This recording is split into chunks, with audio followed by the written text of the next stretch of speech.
are what you are, aren't you? That's about it really. It's just, it's an itch that needs scratching. And painting's it's a primitive thing, it's a human instinct. It'll always be there, we'll always want to make a mark. There's so many different forms of abstraction, but I think I paint what you can't see. Things that exist, but you can't see it. That's my challenge. It intrigues me. You know, for example, how would you paint a smell or a sound or that kind of thing?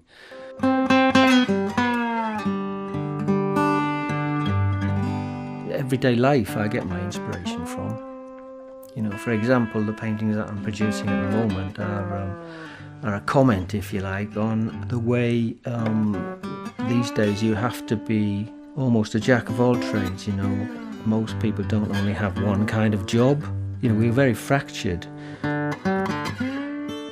There's a need, a necessity for me anyway, to have a kind of a beauty in art as well. So I hope that that I'm creating something that's quite beautiful as well.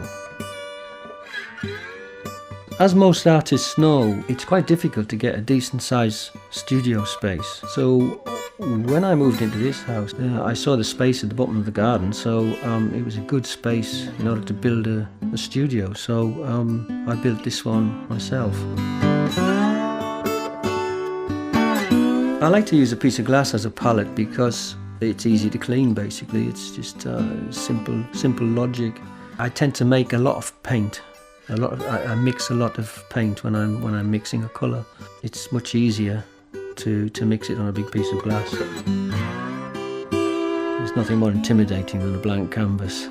I cover it with paint as soon as I can for surprise, and at the painting you get to a stage where the painting's talking to you, so it's a reaction to what's going on the surface, the colour, the composition. So if you can come to a canvas that's not white and it's already got some paint on it, then you react to the colour that's on there. I tend to spend a lot of time thinking about my work. I'm constantly trying to expand my mark-making vocabulary, and I don't care what I use to make a mark. I'm not a traditionalist about, you know, brushwork and all that kind of thing. It doesn't really matter.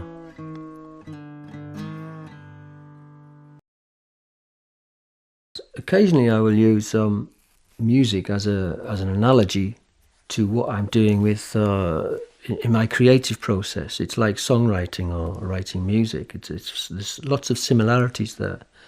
Putting two notes together, the warmth of the note. You could say exactly the same about the colour in a painting. It's like making music. If music is how feelings sound, then I think painting could well be how it looks.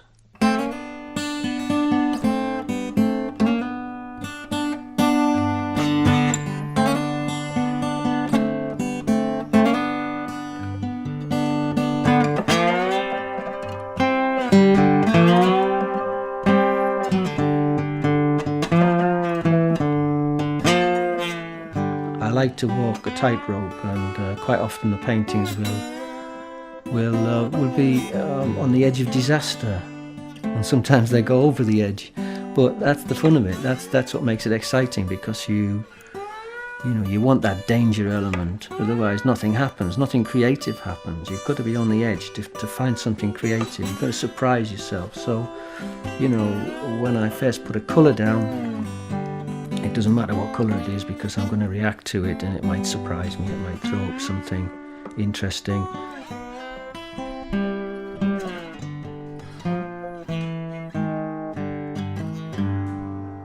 If an artist says it's art, then it's art, because the artist has intent to make art with it. It might look simple on the surface, but it's not. It's actually, there's quite a lot. There's a thought process gone behind it, so it's then therefore art.